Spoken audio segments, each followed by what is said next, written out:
This morning we were at a class at the Victoria International School in Sharjah, and the children were very receptive and very interested, and it was good.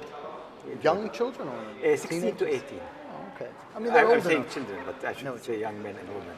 I do the same thing. At that age, I think they're actually receptive to what you're saying, and perhaps they've read the books. And they've read parts of the book, and they bought some books. I hope they will read them, but they did buy, so that's good. Were there any Palestinians there? There were Palestinians, yes. How did they? They came afterwards and asked me things and so on, but so there was one from Gaza, for example, who I think it's much more difficult when you're a Palestinian or a Syrian at this point.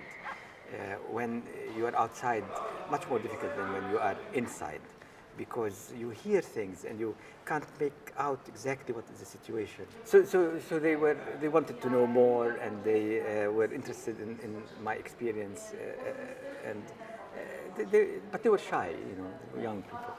Because you're a famous man. Well, so I think they're shy. That's what young people are. In your book, Palestinian Walks, which won the Orwell Prize, you talked about, during the writing of it, how you felt like a stranger in your own country. Do you still feel like that? Yes, I do, more and more so. And I think there's one aspect of feeling a stranger in your own country which is almost universal, because as you grow older also, you're used to knowing everybody on the street, and then as you grow older and the more generations come whom you don't know, you feel that you don't know everybody as you used to. Right. And that also, as the city that you're living in, or the village even, expands, then you begin to feel, sometimes even get lost in your own place. And there's also, I think, a feeling of strangeness, a feeling of being a stranger that many authors feel. Right. But I think in my case as a Palestinian, there's something very particular, which is that, and this is what I try to portray in Palestinian Walks, which is that all around me there is a new geography. Right. So you look around and you see changes in the land that you know, and this makes you feel like a stranger. And also that the land is vanishing, which even compounds the difficulties of experiencing the land. One of the things that has always interested me about the Israeli-Palestinian conflict is that it's not merely a conflict about politics and about ideas, but it's also about a physical space, about occupying that physical space, but also about changing it to a large degree. And that's something, I think, for example, in Palestinian Walks, because you change the time of the walks, but to a degree you haven't changed the place. Well, I had done a lot of writing on the land question from a legal aspect. And in Palestinian Walks, I tried to do something entirely different. And I tried to combine my various interests, my interest in walking, my interest in the law, my interest in the writing, and decided to write about 6 walks that I've taken over a period of 25 years. And it was not easy to find a way of doing it, but then I settled on taking the walk that starts when I was much younger in 1979 in a particular region, and then describing that walk, describing the land, how it was and so on, and then ending that walk with the changes to the same path, same trail that have occurred in the course of these 25 years.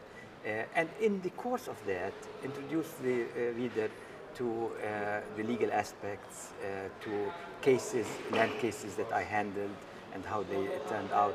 So in a gentle way, the reader gets to know about the political as well as the legal aspects, as well as the geography. It was my intention also to preserve, I said to preserve in words what is vanishing, because many of the places that I wrote about in Palestinian Walks are no longer there.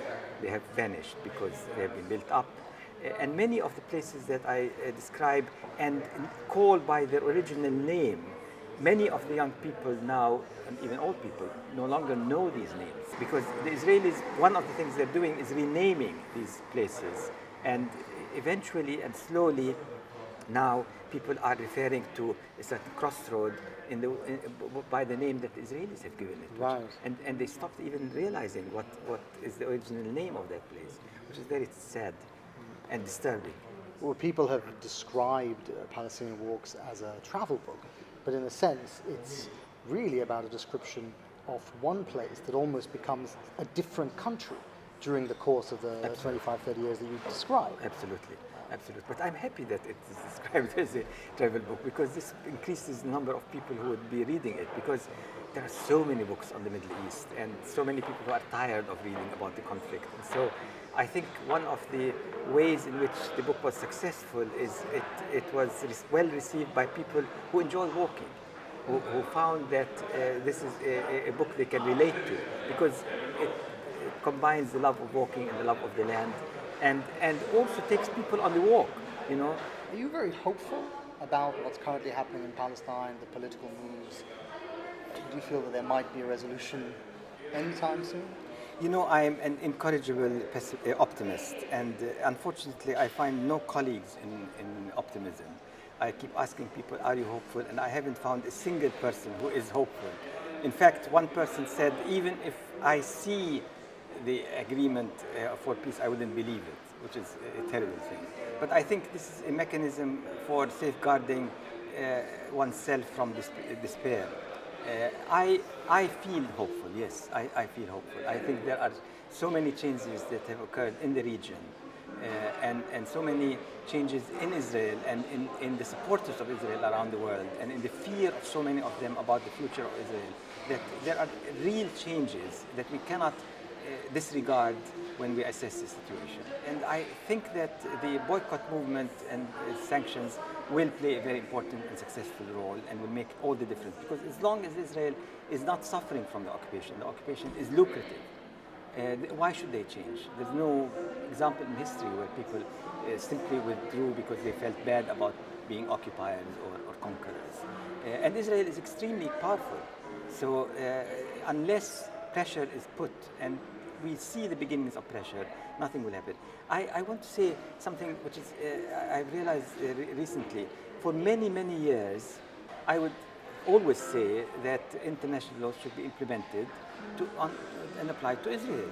And I would find blank faces, and sometimes it made me feel either I'm mad or I'm naive, or maybe even a criminal to suggest something as preposterous as that. Now, lo and behold, you hear Germany, which has been the strongest friend and defender and supporter of Israel, saying, sorry, but the ethics committee, this was, I think, said by a Scandinavian country, Norway maybe, but the same thing is essentially being said also by Germany.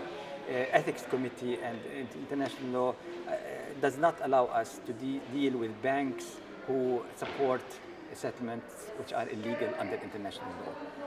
Finally, after half a century almost, now they've woken up to the fact that, and international hasn't changed, and it's always been quite clear-cut about illegal settlements and the illegality of an occupier moving its people to the occupied. It hasn't changed at all, and they knew all about it, and yet nothing has happened. Finally, they are beginning to talk about it, and I say, thank God I've lived to see this.